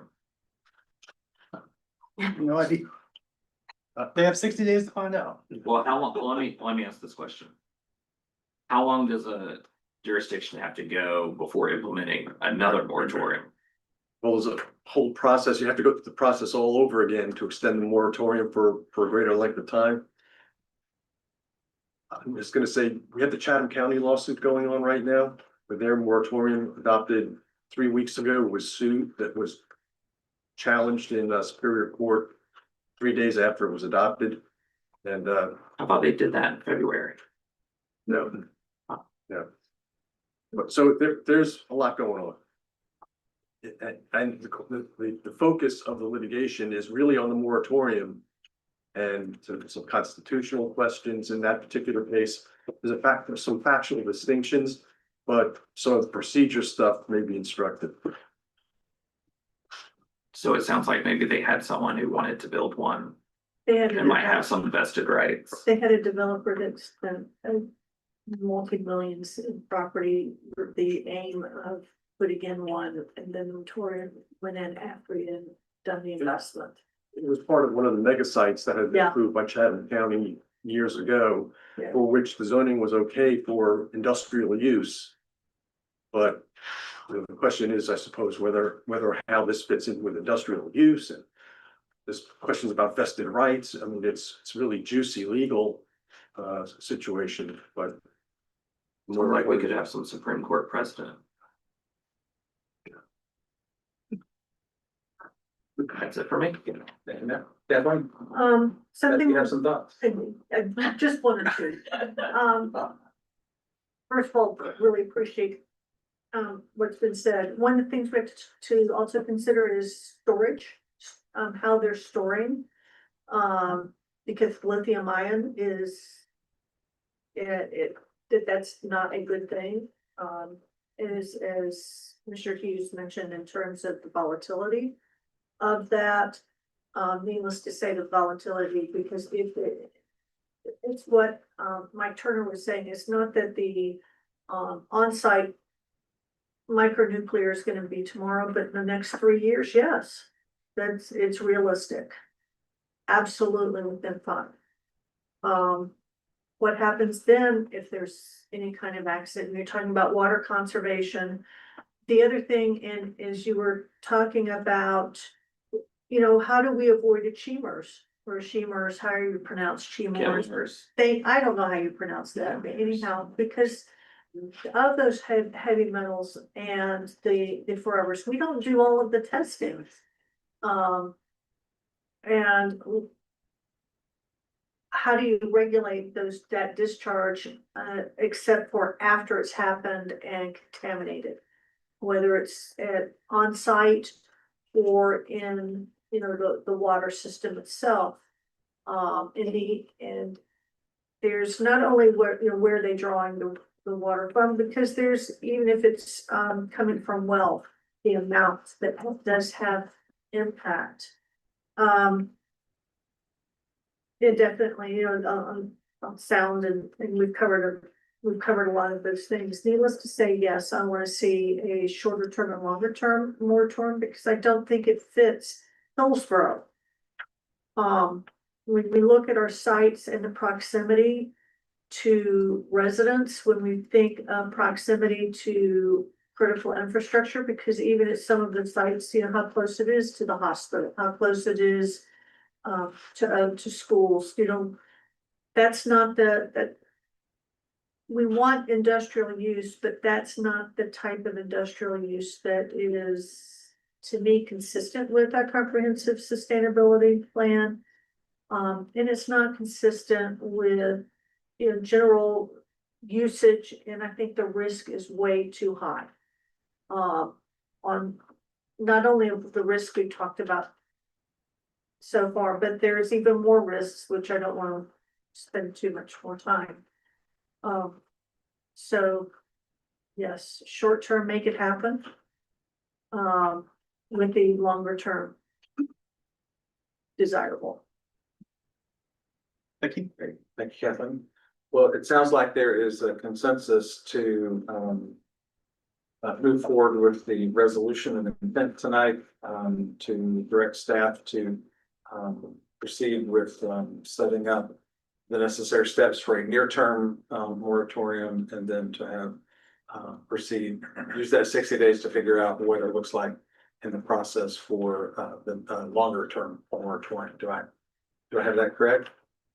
Yes, Steph? Yeah, I can make a motion to adopt the resolution stating intent to consider regulations pertaining to development of data centers in the town of zoning jurisdiction. So. Second. Thank you, Megan. That was a dead tie. We're good with Kathleen's. Okay, any further discussion on this stuff? All in favor? Aye. Any opposed? Great, thank you, ma'am. Thank you. You have what you need. right? Yes, sir. Okay, awesome, thank you. Okay, on to item D, hot topics for the work session, May 27th. The only thing on there now is that we may have to have a second budget workshop if needed. Any other topics that we think might be on the horizon? For the 27th, The 27th. data centers will now be on. Okay.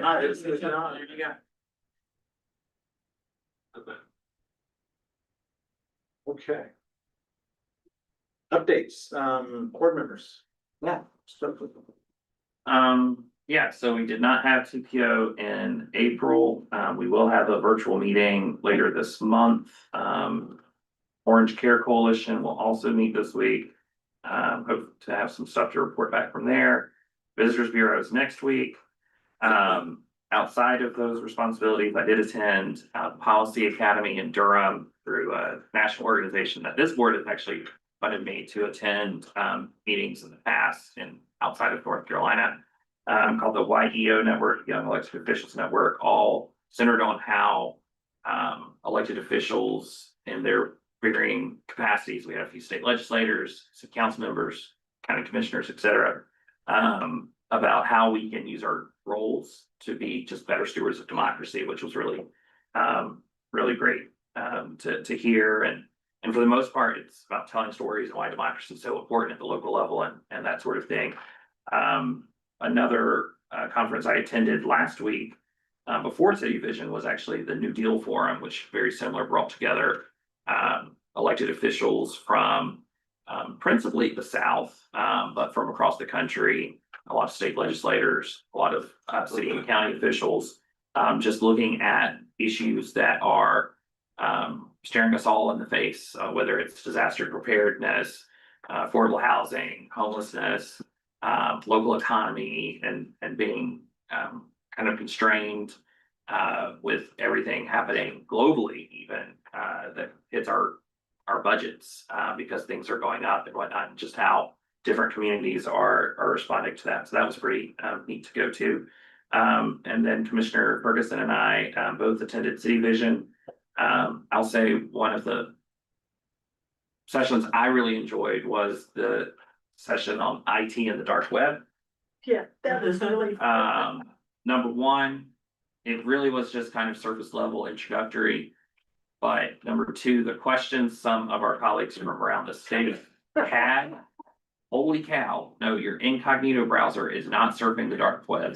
Someone thought she was accessing the dark web doing this.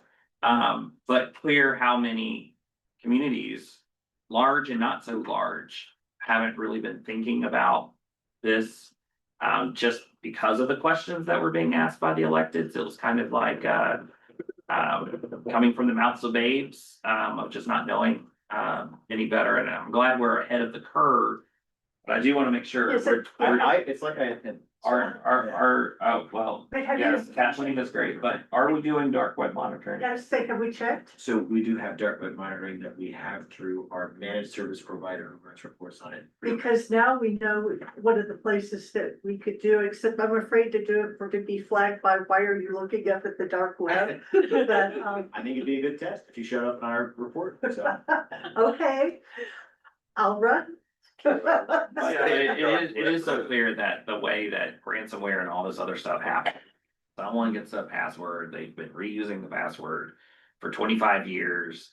They sign up for something using their government email, they use that same password, And and before you voila. know it, people are just walking through their interwebs. So I'm glad we're doing that. If it helps commissioners, recently changed all passwords and we took password manager system alerts for just that sort of thing, so. And the MFA implementation, Microsoft is also forcing that, correct? In some way, shape, or Okay. I said, I know, because right now I've got authenticator, because I've for no fewer She can than pick. 7 Microsoft accounts and they interfere with one another. we should talk. Yeah, that's. But yeah, it was a cool session, the disaster preparedness, the things that they were, focusing on. Was not day 1 or even day 30, day 60, but looking at longer term. I'm supposed to get, I've got information for Matt and that they had it's a high level checklist, which I'm sure we already have something like that, but, they're gonna be sending when they ran out of hard copies, so when I get it, I'll share. But, what I was impressed with is, the coordination, the planning, and just fear preparedness way beyond day 90 and looking at, and just the overlap. I am gonna be getting a copy of, both of us will be good copies of the presentations. So whenever they come available, we'll certainly share. You know, in terms of, like I said, the other thing for me was, just that legislation. It's, they're, Erin Winnie's pretty much she doesn't usually use strong language on when things are coming down. She used pretty strong language of, yeah, we can expect a constitutional amendment and it will pass. So it's not a question of if, but when it's when, they're looking for something for midterms. The questions, of course, there's still one of the bills that they think, and this is of, you know, last week, that looks most likely to pass is tying to CPI. Well, you know, how many fire trucks do you go buy at the store as a consumer? Oh, wait, none. There's just some pretty scary things that there's gonna be a lot more wrangling and such. To your point, Eric, there will be a lot more wrangling, but the bottom line is we've been told they're gonna pass something. And it's gonna be before midterm, you know, they wanna get out that. And it's not gonna be pretty for us. So the question is going to be somewhat of some of the grandfathering and that sort of thing. So while I absolutely, I don't like the idea of raising taxes, but I'm looking ahead going, yeah, I'd rather do something now than later and find out we can't. Or absolutely have to cut some critical stuff, but it was a little scary.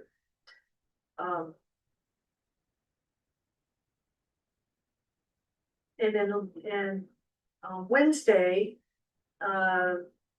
National Women's is holding a meeting and virtual. I do not have an agenda for that. And that's all I've got for right now, I think. Thank you. SWAG has not met, and TPO, as Matt said, will be later this month.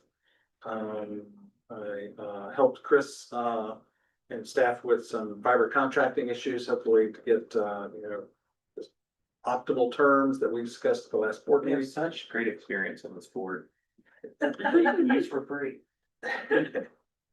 And then had the pleasure and honor to administer the oath to 18 officers at the service awards. That's never been done before. So that was very nice. And your comments and everything were really well received. So thank you. And from the officers, I got a lot of very positive feedback about the way the ceremony went and everything, so I think even Zach and F that works for us, put something on LinkedIn, just kind of sharing it with everybody, so. Yeah, I saw you said that, but I'm really disappointed it wasn't at the board meeting. I know, but I don't think we could have got 18 people in here, Oh, we would have figured out a way. at least we're caught up now. We are. Thank you. That's all I have. Megan? Well, also I was able to attend the swearing in and reaffirmation and the officer is being promoted. It was really glad to be there that day. And congratulations to everyone who received an award for the Service and Innovation Awards. And Eric, you had mentioned it also, there's just so much that happens behind the scenes that's not recognized, and it really does make the town of Hillsborough a great place to be, knowing that all the employees are working to just make it better for each resident. So appreciate all that work that goes into that. This last week, the tourism board met, we discussed budget requests from our contract partners. And then we deliberated about the grant request cycle and chose which recipients would have those grants awarded. Continued some other budget line items, and then we'll have the public hearing on the 1st. That's all I could. Thank you. I don't have a lot. I didn't have any meetings. Fund council is on the 14th and Parks Recreation Board next week on the 19th. I did attend part of the employee innovation board, which is fantastic, and I just wanted to say how well it's done. I appreciate it for you recognizing all the staff and then being able to kind of get away from what they're doing on a daily, well, for that day, part of that day. But I think it's very important. Well, I hope that appreciate it. Thank you. It was very well done. I did forget, sorry, two things. One is I did also, so I could only attend very, very, very, very briefly the awards. But it was great to see how many people were there. Unfortunately, I had to take my 4-month-old puppy to the vet because he had an abscess. From getting into a little tiff with my older dog, but he's starting to look cute again. But it just kept growing and growing and growing. From something a month ago, so wanted to get that taken care of. This actually is a question for Shannon. Are we talking with Royal Hillsborough next week?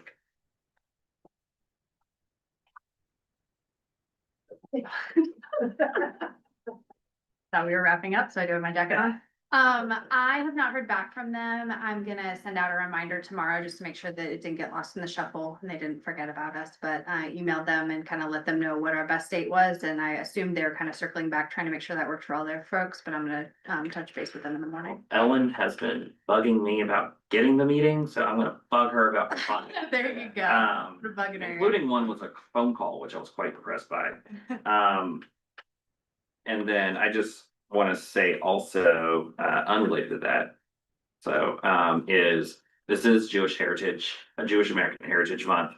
And just wanted to recognize that because of the rising level of anti-Semitism, and as we talk about, the heritage months or heritages months that we have, that maybe that could be one that could be considered, in the mix, as we look at the rolling proclamations. So that's it. I have one other thing too is, first week of June, I will be at NARC. 6th through 11th. So I think, I can't remember, I think we have a meeting that I will on the 8th, yeah. Okay. Well, on that note. We probably should be guarding our time away.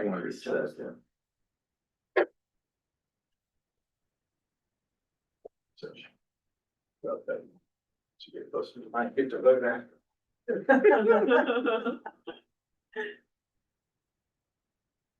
Okay. Town manager. I over-reported earlier, so I won't say anything. Did like 6 months for I do have a question for you, Eric, real fast. I saw that the federal judge ordered FEMA to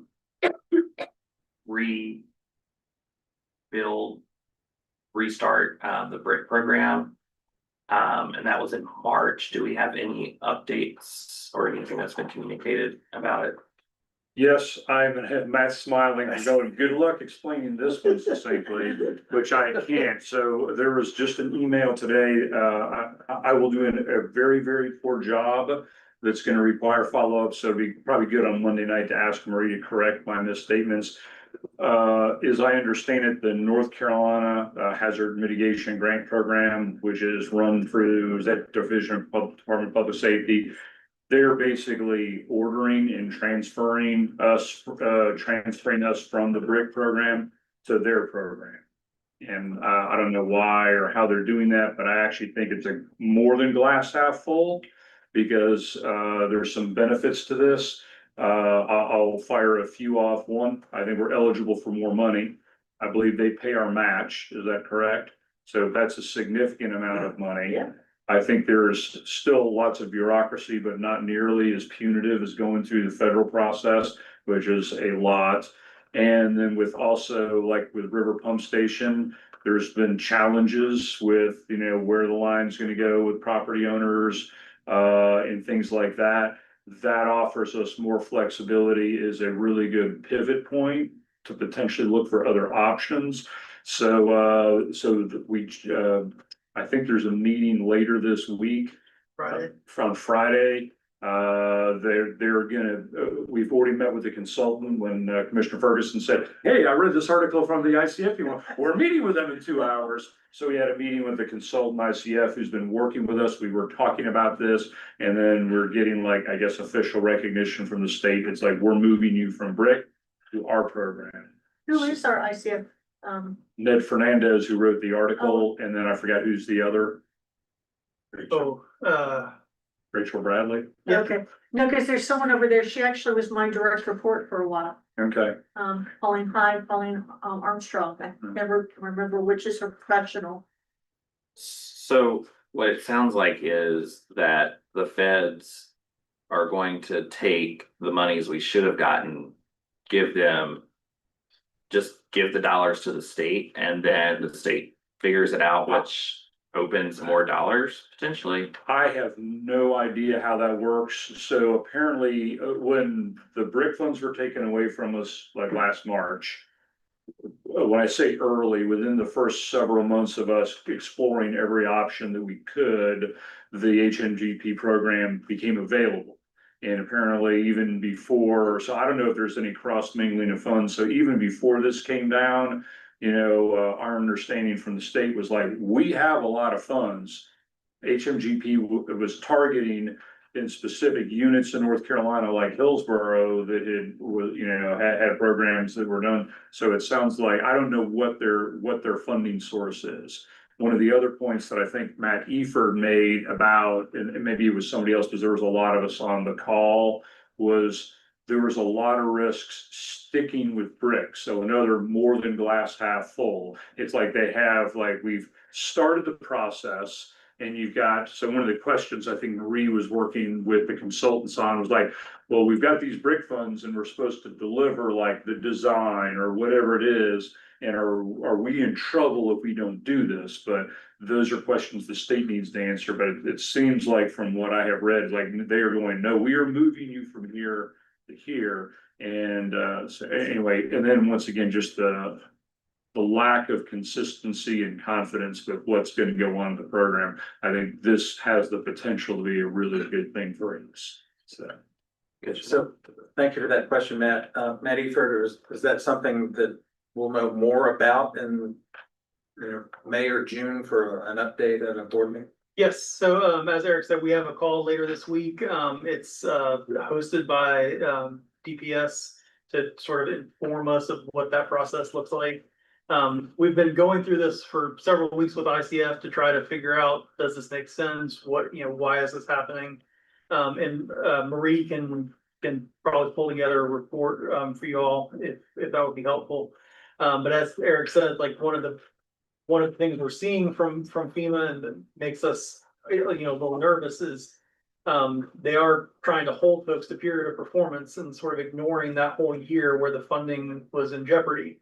And so part of the suspicion is that NCDPS sees that and says, well, we're going to lose all of this funding because that's FEMA's backdoor way of not spending it is, oh, you can't comply with your contract, so we're not going to approve your funding. And so there are separate funding pools for HMGP, so this allows us potentially an opportunity to continue on. But we'll prepare an update after our call on Friday. Great, thank you. Okay, any other business? Yes, how was graduation? Oh, thank you. Well, the actual ceremony was like 2 hours of waiting, but other than that, yes, it was very good. So, and of course, our wallet is happy that was college for one is coming to an end. Congrats. Yes, congratulations. To adjourn? Second. Is that Matt? Is that? Yep. Okay, thank you, Matt. Thank you, Kathleen. All in favor? Aye. Thank you. Have a good night.